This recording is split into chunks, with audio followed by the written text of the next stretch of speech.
Alors, maintenant, on va lire un document de George Wilhelm Friedrich Hegel, cours d'esthétique. Donc, vous savez que dans l'épreuve de philosophie, vous avez deux possibilités. Vous pouvez prendre la dissertation et vous pouvez faire le commentaire de texte. Donc, on va prendre un document, je vais vous le lire, et puis on va tirer les axes directeurs de notre écrit. Donc, l'art est et reste pour nous, quant à sa destination la plus haute, quelque chose de révolu. Il a, de ce fait, perdu aussi pour nous sa vérité et sa vie authentique. Et il est davantage relégué dans notre représentation qui n'affirme dans l'effectivité de son ancienne nécessité et n'y occupe sa place éminente.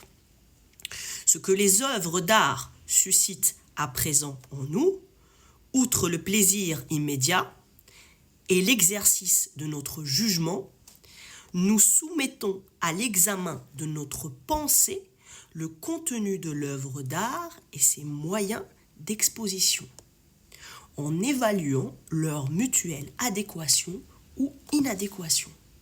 C'est pourquoi la science de l'art est bien plus encore un besoin à notre époque qu'elle ne l'était au temps où l'art pour lui-même procurait déjà en tant que tel une pleine satisfaction.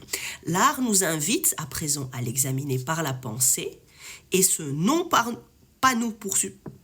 pour susciter un renouveau artistique, mais pour reconnaître scientifiquement ce qu'est l'art. Alors, donc, cet extrait sur l'esthétique, cours d'esthétique de Kant, fait rejaillir une notion absolument incontournable de la réception de l'art par la société. Donc l'art est censé incarner un changement. Mais l'art, c'est un vecteur de changement, mais c'est aussi un détecteur de changement.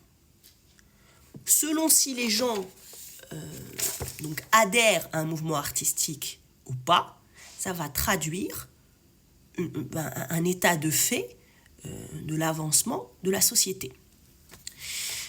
Donc, l'art, il va être soit adéquat à la pensée contemporaine ou inadéquat. Donc là, il dit ce que les œuvres d'art suscitent à présent en nous, outre le plaisir immédiat, et l'exercice de notre jugement. Donc la faculté de jugement, elle est naturellement présente dans la lecture des œuvres artistiques. Donc quand on fait de la critique de l'art, c'est plus du jugement que de l'analyse. Parce que